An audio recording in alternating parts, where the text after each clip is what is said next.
पिछले वीडियो में हमने 5 से लेकर के 9 प्रश्नों को हल करवाया था। आज बात करेंगे प्रश्न संख्या 10 के पार्ट नंबर पहले। दिए गए चित्र में हमें x की वैल्यू को फाइंड आउट करना है। यहाँ हमें ये वैल्यू दी हुई है 3, ये इस वाली रेखा की वैल्यू दी हुई है 2.5, यहाँ ये वैल्यू दी हुई है 5। इसको हमें निकालना क्या है, x की वैल्यू। हमें अभी पीछे वाले प्रश्नों में हमने हल किया हुआ है कि वृत्त की जीवाओं का जो दो भाग रहता है उनका आपस में गुणनफल, यानी कि AE इंटू में EB बराबर किसके हो जाएगा, CE इंटू में ED, CE इंटू में ED। अब AE की जो लंबाई है x वो हमें फाइंड आउट करनी है, इंटू में EB की वैल्यू क्या है 2.5, इक्वल टू में क्या गिवन है CE की वैल्यू 3 इंटू में ED की वैल्यू 5। 2.5 से इसको कैंसिल आउट किया 2 टाइम, तो x बराबर क्या निकल के आया 3 मल्टीप्लाई बाई x की जो वैल्यू निकल के आई क्या निकल के आई 6। इसी प्रकार बात करेंगे प्रश्न संख्या 2 की। तो प्रश्न संख्या 2 में यहाँ पॉइंट है A और ये पॉइंट है C। अब क्या है कि वृत्त की जो ये हमारी जो वृत्त की छेदक रेखा है दोनों, तो इनका यानी कि PA इंटू में किसका गुणनफल PB का बराबर होगा किसके PC इंटू में पूरी रेखा P। अब ये हमारे पास PA तो हमें पता है 7 है, PB की लंबाई तो ये दोनों आपस में ऐड हो जाएंगे, 9 और 7 मिलकर कितना हो गया 16। ऐसे ही नीचे इसको जोड़ेंगे तो ये आपका 6 है, ये x है, तो 6 प्लस ये लंबाई पूरी क्या होगी 6 प्लस x।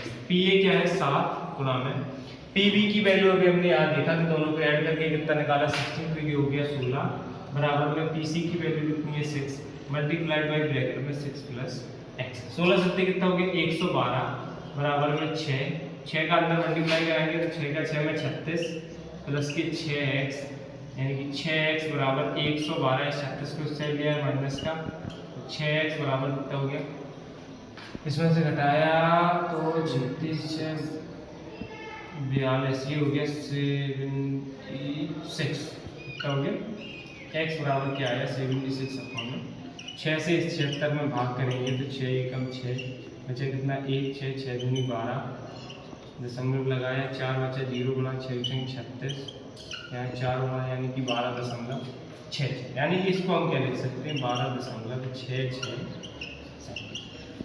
11 की दिया हुआ है कि वृत्त की जो PA व PB है वो वृत्त की दो स्पर्शी रेखाएं हैं और कोण APB का जो मान है वो दिया गया है 60। तो स्पर्शी रेखाओं की लंबाई जो होती है वृत्त की वो हमेशा बराबर होती है। तो PA बराबर हो जाएगा PB के किस कारण से, क्योंकि ये वृत्त की स्पर्शी रेखा है, अर्थात ये जो 9 सेंटीमीटर PA की जो वैल्यू दी हुई है वो हमारी किसकी हो जाएगी PB की। और ये जब ये रेखाएं आपस में बराबर हो जाएंगी तो इन पर बनने वाले कोणों का मान भी बराबर हो जाएगा, यानी कि कोण PAB बराबर हो जाएगा जिसके कोण PB एक ही, दोनों एंगल बराबर हो गए। अब लेंगे त्रिभुज PAB में त्रिभुज के तीनों अंतः कोणों का योग बराबर कितना हो जाएगा 180। अब त्रिभुज के तीन कोण हैं कौन कौन से, एक तो कोण APB जो हमें दिया हुआ है 60 अंश, उसके बाद दूसरा जो कोण है PAB और PBA, ये दोनों कोण आपस में बराबर है, तो लिखेंगे कोण APB प्लस कोण PAB प्लस कोण PBA बराबर कितना है 180। अब ये PAB की जगह पे हम क्या लिख देंगे, कोण APB की वैल्यू हमें दी हुई है 60 अंश प्लस PAB की जगह पे हम क्या लिख देंगे angle PBA plus angle PBA बराबर में 100। PBA ऐड हो जाएंगे तो हो जाएगा 2 एंगल PBA बराबर 180 माइनस 2 से इसको कैंसिल, सॉरी 180 माइनस 60, यहाँ कितना बचा 2 एंगल PBA बराबर 180 में से 60 गया 120, 2 से इसको जब कैंसिल आउट किया तो ये कितना निकल के आ गया एंगल PBA बराबर हमारा कितना निकल के आ गया 60, यानी कि PBA इस कोण की वैल्यू में कितनी निकल के आ गई 60। जब ये हमारा 60 हो जाएगा तो PBA बराबर किसके है PAB के, तो इस ऊपर वाला एंगल क्या हो जाएगा 60। अब एक त्रिभुज की कंडीशन है कि जब त्रिभुज के तीनों कोण आपस में बराबर होते हैं तो या तीनों कोण 60 60 60 के हैं, तो ये हमारा कौन सा हो गया समबाहु। समबाहु त्रिभुज हो गया। तो समबाहु त्रिभुज की तीनों भुजाएं कैसी होती हैं या ऐसा लिख सकते हैं कि ये जब कोण, ये रेखा 9 सेंटीमीटर की, ये भी 9 की है, तो ये वाली रेखा भी कितने की जाएगी, 2 भुजा बराबर है, तीनों कोण बराबर है, तो तीसरी भुजा यानी कि भुजा ए बी जो है वो समबाहु त्रिभुज से लिखे दे रहे हैं, समबाहु त्रिभुज से भुजा ए बी हमारी क्या हो जाएगी, वो भी कितनी हो जाएगी 9 सेंटीमीटर। बात करेंगे प्रश्न 12 की। प्रश्न संख्या 12 में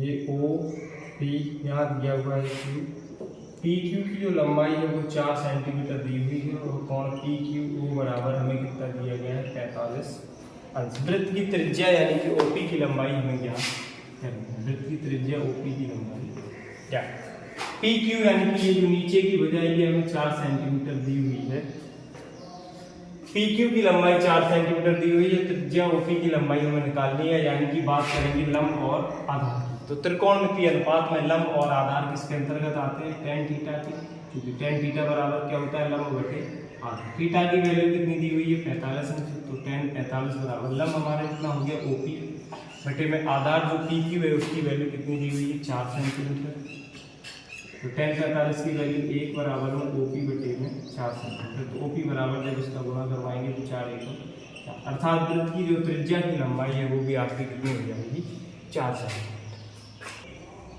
देखिए बात करेंगे प्रश्न संख्या 13 की। दिया हुआ है कि ओ केंद्र वाले वृत्त पर 2 स्पर्श रेखा खंड BC व BD, तो स्पर्शी रेखाएं हैं तो BC बराबर किसके हो जाएगा BD, एक तो ये कंडीशन हो गई। उसके बाद कहा है कि CBD यानी कि ये जो कोण दिया हुआ है इसकी माप हमें दी हुई है 120 अंश। उसके बाद प्रश्न में दिया है OB बराबर किसके है 2BC की, ये हमें सभी करना है। अब हम देखेंगे तो अब हमें सीधा सा एक पता रहता है कि स्पर्शी रेखा से वृत्त के केंद्र पर जो त्रिज्या खींची जाती है वहां आपका बनने वाला कोण कितना होता है 90 अंश, तो यहाँ भी वो कोण कितने का बनेगा। अब जब इनकी स्पर्शी रेखाओं की लंबाई बराबर हो जाएगी और ये कोण B को समद्विभाजित कर रहा है, तो हम लिखेंगे कि कोण CBD बराबर किसके, कोण CBO यानी ये वाला कोण बराबर हो जाएगा किसके, कोण DBO के, क्योंकि ये B से समद्विभाजित कर रहा है तो DBO के बराबर। अब इसको क्या लिख सकते हैं, कोण CBD बटे में, तो यानी कि कोण CBO बराबर किसके, कोण DBO के बराबर में CBD की माप कितनी दी हुई है 120 बटे में, जो यहाँ से हमने इसको निकाला कितनी निकल के आई 60 अंश, यानी कि ये जो वैल्यू ऊपर की होगी 60 अंश, नीचे वाली भी कितनी होगी 60। अब त्रिभुज के तीनों अंतःकोणों के योग से अगर ये माप निकालेंगे तो 9 6 15, तो ये आपकी कितनी हो जाएगी 30 अंश, ये भी कितनी हो जाएगी 30 अंश। अब एक और काम करके इन दोनों त्रिभुज को पहले सर्वांगसम कर लेंगे, तो पहले लेंगे त्रिभुज BCO तथा त्रिभुज BDO में, दोनों त्रिभुज को लेंगे तो हमें साफ दिख रहा है कि OB रेखा क्या है, दोनों त्रिभुज में उभयनिष्ठ OB रेखा आपकी क्या होगी। उसके बाद वृत्त की स्पर्शी रेखाओं की लंबाई सदैव बराबर होती है, तो BC बराबर किसके है BD के, किस कंडीशन से, वृत्त की स्पर्शी रेखाएं। अब या तो हम इन दोनों में से ये एंगल्स को लिख सकते हैं या ये एंगल्स को लिख लें, ठीक है। तो हम कोई सा भी ले ले रहे, एंगल BCO बराबर किसके हो जाएगा, एंगल BDO के, दोनों कितने हैं 90 अंश के, दो भुजा एक कोण यानी कि SAS सर्वांग समता से दोनों त्रिभुज आपके क्या हो जाएंगे, त्रिभुज BCO बराबर सर्वांग सम हो जाएगा त्रिभुज किसके BDO के, दोनों सर्वांग सम हो गए। अब कोई सा भी एक त्रिभुज ले लेंगे तो हमें सिद्ध किस वाले त्रिभुज में करना है, OB और BC सबसे पहले देखेंगे, OB और BC वाला स्टेप सिद्ध करना है। तो OB और BC किस त्रिभुज में आ रहा है, तो OBC जो त्रिभुज है इसमें आपकी भुजा OB और भुजा BC दोनों आ रहे हैं। तो त्रिभुज कौन सा लेंगे, BCO समकोण त्रिभुज है। समकोण त्रिभुज के हिसाब से अब हमें कौन सा 60 अंश भी लेना है, तो 60 अंश में 90 के सामने वाला ये OB जो भुजा है ये आपकी कर्ण हो गई और ये BC जो भुजा है ये आधार हो गई। अब कर्ण और आधार वाला स्टेप हम देखेंगे त्रिकोणमितीय अनुपात के अनुसार ये आपका किसके अंतर्गत आता है, cos थीटा के। क्योंकि ये लोग करवा तो देते हैं अपने प्रश्नों के अंतर्गत, लेकिन ये पता नहीं रहता है कि किस कारण से उन्होंने cos थीटा लिया हुआ है। कोई कोई वीडियोस में डालते हैं तो वहां वो सीधा लिख देते हैं cos 60 या tan 60 tan 45, क्योंकि ये बच्चों को ये पता नहीं रहता है कि किस अंतर्गत उन्होंने यहाँ पे cos थीटा लिया हुआ है। तो सबसे पहले हमने क्या देखा कि हमें OB और BC को सिद्ध करना है। तो OB आपका क्या है, ये 90 के सामने वाली भुजा है, तो ये आपका हो गया कर्ण, और ये जो आधार है BC रेखा, BC को देखेंगे तो BC आपका आधार है। हमने लाल बटे कटा के अंतर्गत जब हम देखते हैं जो फॉर्मूला हमने डिफाइन किए हुए थे वीडियोस के अंतर्गत, तो L बटे की ये आपका साइन थीटा, उसके बाद A बटे की किसके अंतर्गत आ रहा है, cos थीटा की। या तो आप सेक में ले लें तो इसको कर्ण बटे आधार लिख सकते हैं, क्योंकि कर्ण और आधार की ही बात कर रहे हैं इसके अंतर्गत। तो इस आधार पे हम यहाँ cos 60 को लिखेंगे, ठीक है ना। तो cos थीटा बराबर होता क्या है, आधार बटे कर्ण। आधार आपका कितना होगा BC, cos 60 की वैल्यू 1/2 बराबर में BC, कर्ण आपका क्या है OB। इनका हम गुणा करवाएंगे तो OB बराबर किसके हो जाएगा, 2BC। यही है ना सिद्ध। देखिए इस प्रश्न में दिया है कि ABC एक समकोण त्रिभुज है, ठीक है, जिसमें दिया है 20 मीटर, AB बराबर कितना है 8 सेंटीमीटर। त्रिभुज ABC के अंतर्गत एक O केंद्र वाला, O केंद्र तथा X त्रिज्या का वृत्त है, यानी कि जो वृत्त की त्रिज्याएं हैं उनकी लंबाई क्या है X। तो हमें X की वैल्यू को फाइंड आउट करना है। तो हमने यहाँ इस वैल्यू को P, यहाँ Q और यहाँ क्या माना, ये हमारा वृत्त का मिड पॉइंट है, तो इसको हमने क्या ले लिया। अब बात करेंगे यहाँ हमें क्या दिख रहा है कि ये POR और B ये आपका क्या बन गया, एक वर्ग। तो यहाँ लिखे दे रहे PORB एक वर्ग, क्योंकि ये कंडीशन हमें पता रहती है कि वर्ग की चारों भुजाएं आपस में बराबर रहती हैं। ये भी x है, ये भी x है, तो नीचे वाली भी ये भी x हो जाएगी और ये साइड वाली भी। पूरी भुजा यहाँ दी हुई है 8, इतना पोर्शन x है, तो जो शेष बचा हुआ है यानी कि P से लेकर के A तक की लंबाई ये आपकी होगी 8 माइनस। इसी प्रकार यहाँ देखेंगे तो ये वाली पूरी रेखा 6 दी हुई है, B से लेकर R तक आपका x हो गया, तो RC कितना हो जाएगा 6 माइनस। ये दोनों वैल्यूज हमें पता चलेगी। अब सबसे पहले हमें क्या निकालना पड़ेगा, समकोण त्रिभुज। इस साइड पूरी भुजा यहाँ 8 दी हुई है, नीचे की भुजा 6। तो सबसे पहले लिखेंगे समकोण त्रिभुज ABC। समकोण त्रिभुज से लंब और आधार दिया हुआ है, तो सबसे पहले लिखेंगे पाइथागोरस प्रमेय। पाइथागोरस प्रमेय क्या होती है, कर्ण का वर्ग बराबर क्या है, लंब का वर्ग प्लस आधार का, ठीक। कर्ण हमें फाइंड आउट करना है, तो कर्ण का वर्ग बराबर लंब कितना है 8 का वर्ग प्लस आधार कितना है 6 का। तो लिखेंगे कर्ण का वर्ग बराबर 8 का वर्ग कितना हो गया 64 प्लस 6 का वर्ग 36।